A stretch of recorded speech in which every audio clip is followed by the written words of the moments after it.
जानी और दंड फुलीन लगपक अगवानी लाई टिकाई रुचिर पटवासु और कीन सुलभ सब संच सुपासु। दंडपाण ने देखा है कि राजकुमार सिद्धार्थ आ रहे हैं और वे तो राजकुमार ऐसे हैं न काऊ से बात करें न काऊ की सुनेंगे न काऊ से कहें, वे तो चुपचाप बैठेंगे, जितना पूछोगे उतना ही बताएंगे। उनकी व्यवस्था बिल्कुल अलग रखी जाए जहां से उन्हें कोई बिल्कुल परेशान न करे, उनसे कोई बिना मतलब की बातें न करे। सम्मानित स्थान दिखा करके एक स्थान निश्चय किया, वहां पर राजकुमार को बिठा दिया गया और जहां पर लोग बैठे हुए हैं जगह वहीं पर चुनी गई, लेकिन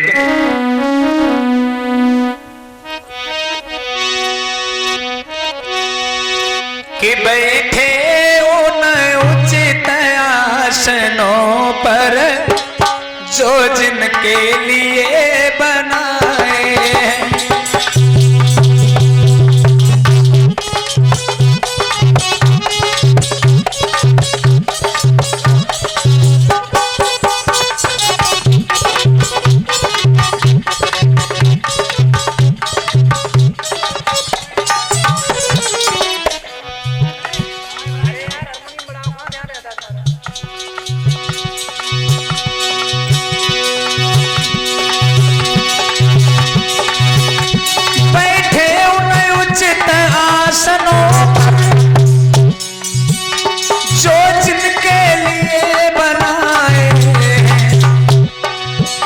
सबकी नजरें हैं दुल्हन पर, शादी को सब अकुलाए हैं।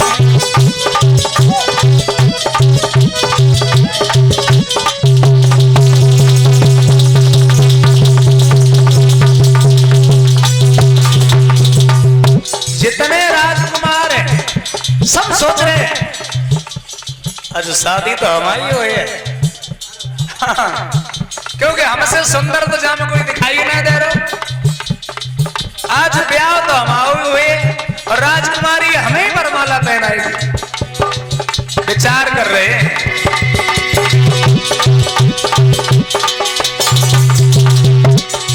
सबकी नजरें हैं दुल्हन पर, शादी कोई सब अकुलाए।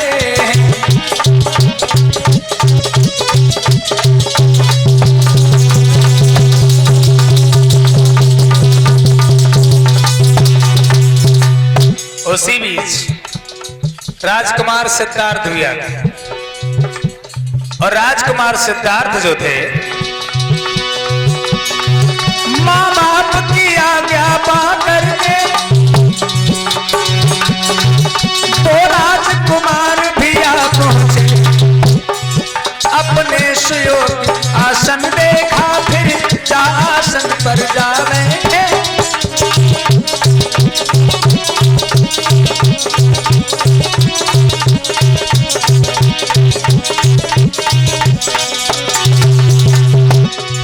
अपने सुयोग्य आसन देखा और आसन पर आ बैठे।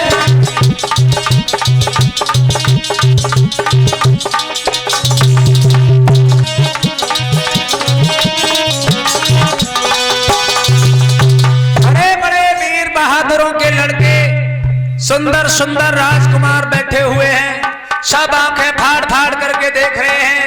अरे अभी राजकुमारी आएगी और हमारे वरमाला पहनाएगी, फिर हम वरना बन जाएंगे, हमारा विवाह हो जाएगा। सब सोच रहे हैं। राजकुमार सिद्धार्थ को कुछ मतलब ना है, को वरना बन जाए कि न को ब्याह हो जाए, तो अपने एक लग बैठ गए। उन्हें कोई मतलब ना, न शादी की खुशी है न शादी न होए तो को दुख है।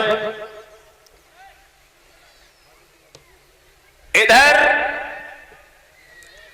आदेश हुआ है कि सब राजकुमार बैठे हुए हैं, अब ऐसा करो राजकुमारी को घर से निकाल करके लाओ।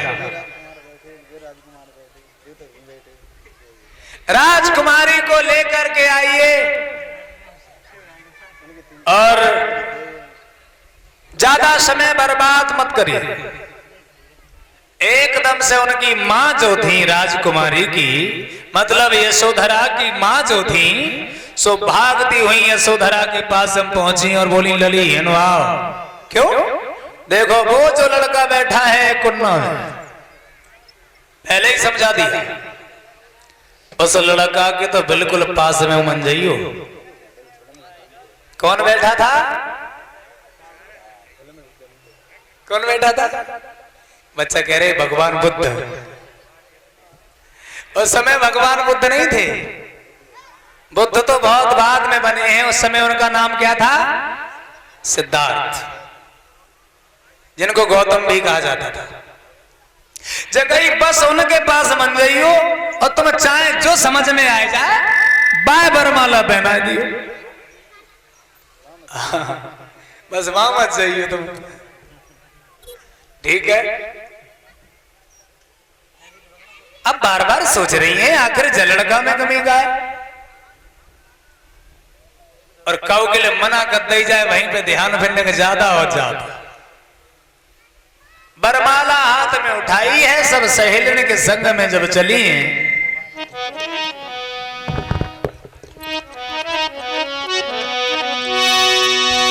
और ले सखियन को संग सभा में गोपाई है, सभा में गोपाई है,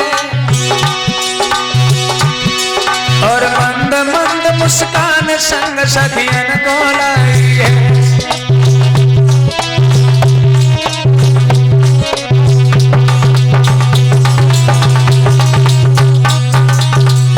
ऐसा ही नहीं, हाथ है सुंदर बरमाला,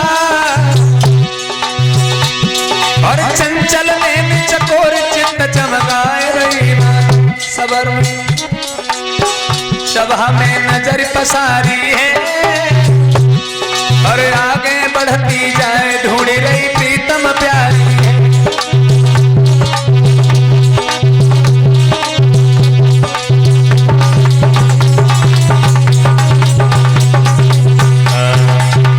बरमाला हाथ में लई है और सहेलन के संग संग आगे जा रही है। हर एक राजकुमार के सामने खड़ी हो जाती है, उसके चेहरे को देखती है, हल्का सा मुस्कुराती है जिससे पता चले जाए, और जैसे ही थोड़ा सा मुस्कुराए सो कुछ तो दांते खीसे फाड़ दे कि हम तंबाकू कितनी खाते हैं, कपूरी कितनी खाते, सब पता चल जाए। कब दांत तो खरे सब दिखाई दे जाए, और जैसे ही वे थोड़ी सी मुस्कुराए सो पाए जे लगे अब तो जे हमें पसंद करने लगी, और जे अब तो हमें बरमाला पहनाए के ताकि बाद ही कौन जाए। लेकिन वे फिर वहां से आगे बढ़े जाए, दूसरे राजकुमार के पास न जाए। वही दशा राजकुमार की, वही दशा तीसरे की, लेकिन लला बरमाला पहनाई उनने कहा है, वे देखत जा रही हैं और आगे बढ़त जा रही हैं। जिनको नंबर ना आया उसे सोच रहे हैं कहूँ ऐसा ना हो, कहूँ पीछे भाई कोई पसंद कर ले, हमारे डेन लो आया ही ना। एक तरफ बैठा हुआ है देवदत्त, सोच रहा है कि आई ही रंग मही कब गोरी, अब हमारे पास कब आए ये रंगभूमि, जो ये सजी धजी है, हमें तो लगता है हमारी ही वजह से सजाई गई है। हमसे ज्यादा सुंदर तो कोई राजकुमार है ही नहीं। देवदत्त को इतना अपने आप पर घमंड है। आई रंग मही कब गोरी, देख ही कब मुख चंद चकोरी,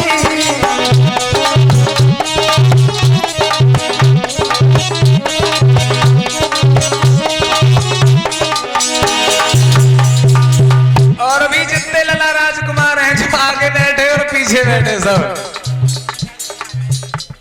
सोच रहे हैं एक ही बात, कब कल कंठ में नहीं मां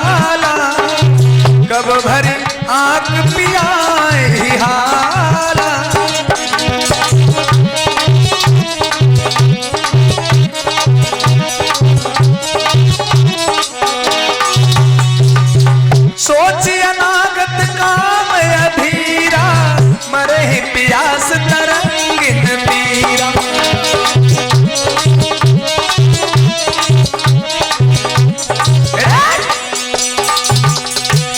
जो देख लेता है आते हुए, उसकी वो दशा हो गई जैसे किसी नदी के किनारे बैठा हुआ बिल्कुल प्यासा हो। अब सोच रहा है कैसे खुद ही पानी निकल के हमारे मुंह में आ जाए। अब इसमें कर भी क्या सकते हैं, शादी तो वो अपनी मर्जी से करेगी। सोच रहे हैं बैठे बैठे, नदी के किनारे प्यासे बैठे हो, ये दशा हो गई है। कोई किसी से कुछ कह नहीं पा रहा है, कोई किसी से कुछ कह नहीं पा रहा है। विनीत विक्रम बौद्ध जी ने तो यहां तक लिख दिया कि राजकुमारों की दशा क्या है। क्या दशा है?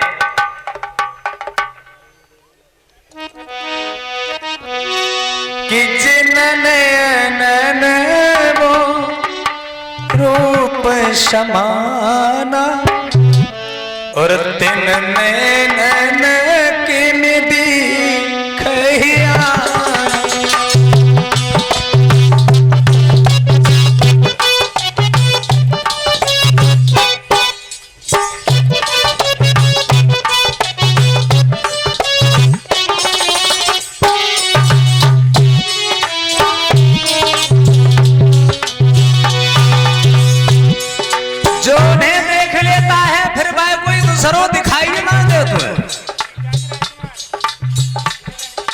विक्रम बौद्ध जी लिख रहे हैं कि जिन नैनन वो रूप समाना, तिन नैनन किम दिखे आना। जो उन्हें देख लेता है भाई फिर कोई दूसरा दिखाई नहीं देता। आंखें खोल ले तो वे ही दिखाई दे, आंखें बंद कर ले तो वे ही दिखाई दे। वो दशा होगी।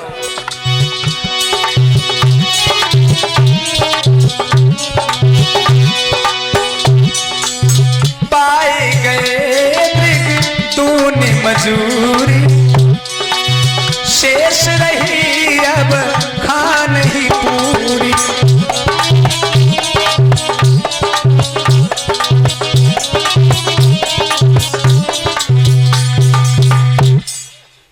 अब बाद में राजकुमारी जब सामने आई तो उनके भी अरमान पूरे हो गए। जिसको देखा लेकिन उसको पसंद नहीं किया, फिर और आगे बढ़ गई। अब तो सभी राजकुमार जो आंखें फाड़े बैठे थे वे सब गर्दन झुका करके बैठ गए। बोले हमाओ तो नंबर कैंसिल हो गो, अब हमाओ तो ब्याह ब्याह कुछ हो ना है, अब पता नहीं किसकी शादी हो। एक सहेली बोली जिज्जी हमें जब बता, ये हजारों राजकुमार बैठे हैं तेरी कोई समझ में नहीं आया? और हमें तो वे शुरुआत में बैठे थे वे बड़े अच्छे लगते।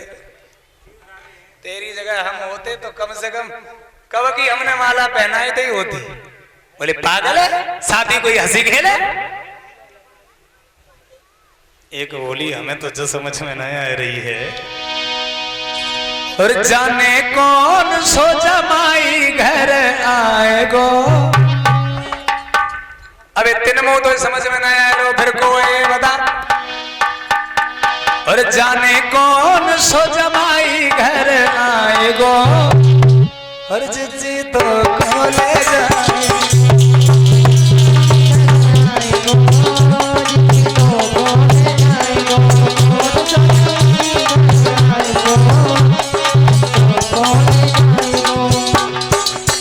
बोली जाने कौन सो जमाई घर आएगो, तो खोले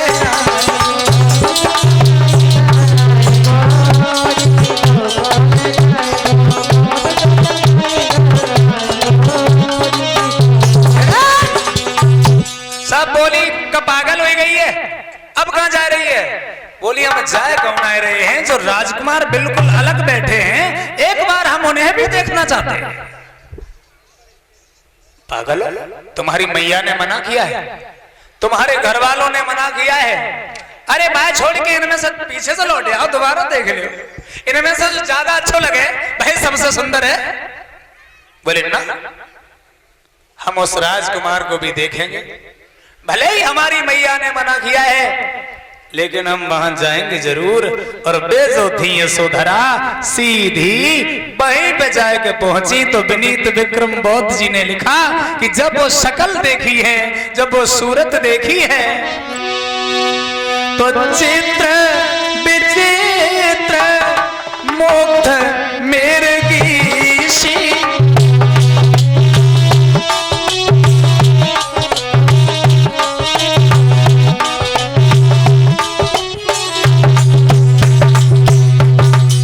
जैसे ही राजकुमार सिद्धार्थ के पास में पहुंची, जमालम बरी एक नजर पत्तई खने मानो का उन ठगलो। हमें लगता है इसीलिए सबने मना किया था, इस राजकुमार से ज्यादा कोई सुंदर है ही नहीं। और हमें लगता है हमारे पिताजी ने जाई के मारे ने अलग बिठाओ,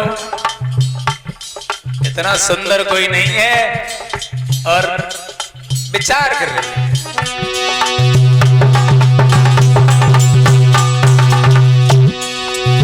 चित्र विचित्र मुग्ध मिर्गीशी, ठठकी रही निज ठाम ठगीशी।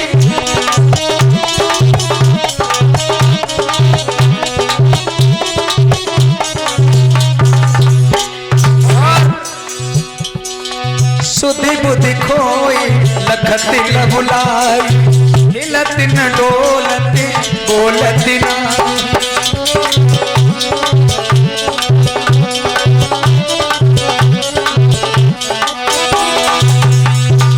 राजकुमारी सिद्धार्थ के सामने खड़ी हो गई, उनके चेहरे की तरफ केवल देख रही हैं, न हिल रही हैं, न कुछ बोल रही हैं, न चल रही हैं।